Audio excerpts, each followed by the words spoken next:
जय श्री हरि। नमस्कार दर्शकों, आप सबका हमारे सुनीता भक्ति चैनल में स्वागत है। आइए आज आप सब सुनेंगे कजरी तीज की व्रत कथा। यह भाद्रपद मास कृष्ण पक्ष की तृतीया तिथि को कजरी तीज का व्रत मनाया जाता है। इसे कजरी तीज, बूढ़ी तीज, कज्जल तृतीया, सातुड़ी तीज आदि अनेक नामों से जाना जाता है। इस व्रत को मनाने की अपनी अपनी परंपराएं शामिल है। इस व्रत को सौभाग्यवती महिलाएं, कुंवारी कन्याएं दान करती है, जिससे कि उन्हें मनोवांछित फल की प्राप्ति होती है।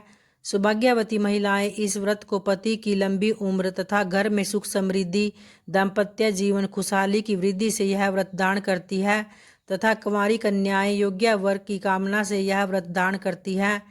यह व्रत विभिन्न तरह से मनाया जाता है, अर्थात सभी अपने परंपराओं रीति रिवाजों के अनुसार ही इस व्रत को महिलाएं मनाती हैं।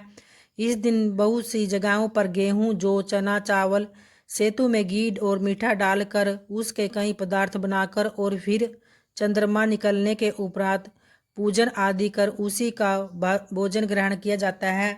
और कई जगहों पर अगले दिन सूर्योदय के बाद महिलाएं इस व्रत का पालन करती हैं।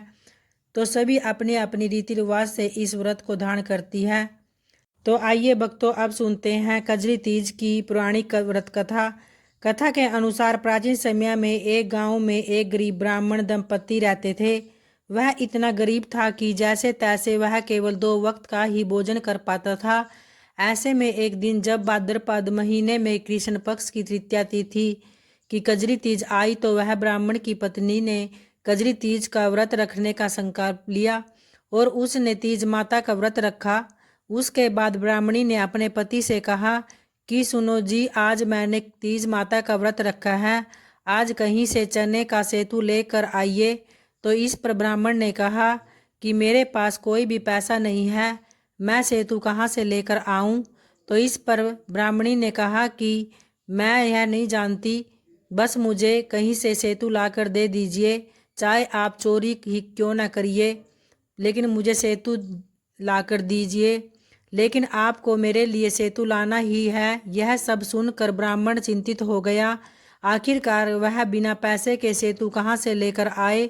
उसके बाद रात हो गई। उसी समय ब्राह्मण घर से निकला और एक साहूकार की दुकान पर जा पहुंचा। उसने वहां जाकर देखा कि साहूकार सो गया तथा उसके सभी नौकर भी सोए हुए थे और वह चुपके से दुकान में जा घुसा। सत्तू बनाने के लिए उसने वहां चने की दाल, घी, शक्कर लेकर सबको 1.25 किलो का बराबर तोलकर ले लिया। जब ब्राह्मण ये सब लेकर जा ही रहा था तो खटपट की आवाज़ सुनकर दुकान के नौकर जाग गए और चोर चोर चिल्लाने लगे। ऐसे में साहूकार की भी नींद खुल गई। उसने ब्राह्मण को देखा और उसे पकड़ लिया।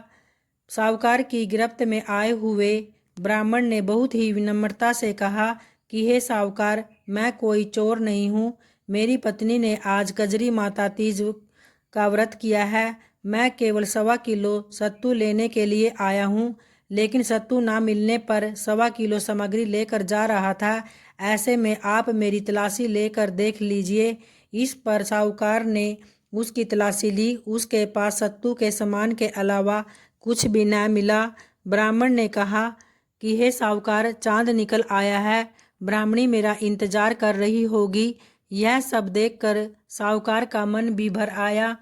तो इस पर साहूकार ने कहा, आज से तुम्हारी पत्नी को मैं अपनी धर्म बहन मानूंगा। इसके बाद साहूकार ने उस गरीब ब्राह्मण को सत्तू, पैसे, आभूषण, लच्छा और बहुत सारा धन देकर विदा किया। सब ने मिलकर कजरी माता की पूजा की। इसके बाद दंपति ब्राह्मण पर कजरी माता की कृपा हुई।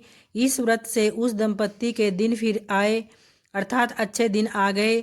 इस प्रकार से जो भी सच्चे विश्वास श्रद्धा से इस कजरी तीज के व्रत को धारण करता है तो उसके सभी प्रकार के दुख कष्ट दूर हो जाते हैं। जो इस कथा को पढ़ता है अथवा सुनता है उनका कल्याण होता है। तो प्रेम से बोलिए कजरी माता की जय। दोस्तों, उम्मीद करती हूँ कि आप सबको यह वीडियो और कथा ज़रूर पसंद आई होगी। अगर आई है तो वीडियो को लाइक ज़रूर करें और जो चैनल पे पहली बार आए हैं चैनल को सब्सक्राइब भी करें। धन्यवाद दोस्तों। जय श्री हरि।